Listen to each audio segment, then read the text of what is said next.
In the summer of 2013, Borderlands 2 was revealed for PlayStation Vita. This was pretty exciting news for Vita owners, many of whom are fierce loyalists of the handheld, who often demand bigger, meatier games to accompany the platform's deluge of smaller indie titles. But a few weeks ago, that excitement dropped a bit when we played an unoptimized build with a stuttering frame rate and less than optimal controls. The good news is that games often come together very late in their development, and I played a near-final build that noticeably felt, looked, and ran better. All of the footage you're seeing in this video preview was captured directly from a Vita, and you can see for yourself that while Borderlands 2 on Vita isn't quite up to par with its PS3 cousin, it's certainly pretty close. Borderlands 2, which is set to come to PS Vita on May 13th, or a week earlier if you buy it alongside the new PS Vita 2000 model, is a feature-complete version of the game along with 6 DLC packs bundled in for free. It fully supports cross-save between Vita and PlayStation 3, and even totes its own trophy list, so you can earn all of those lovely trophies again on your handheld.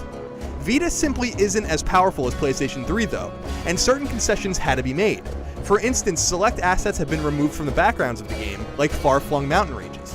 Likewise, you'll notice that enemies don't ragdoll when you kill them. This is by design, since having enemies explode in a burst of blood and then disappear means that corpses aren't littering the landscape, quite simply allowing Borderlands 2 to run better.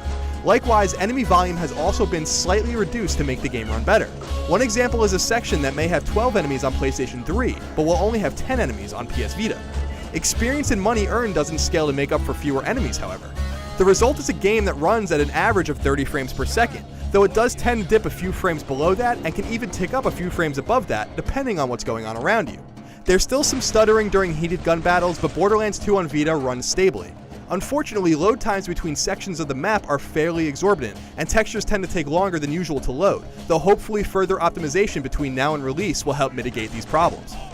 One major issue I had during my initial time with the game some weeks ago was its control scheme, which puts somewhat essential actions like grenade throwing, skill activation, running, and melee attacking to the front touchscreen and back touchpad.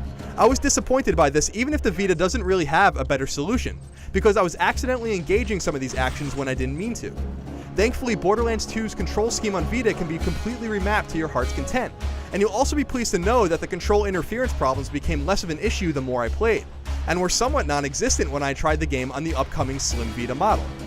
Keep it tuned to IGN in the coming weeks for our full review of Borderlands 2 on PlayStation Vita.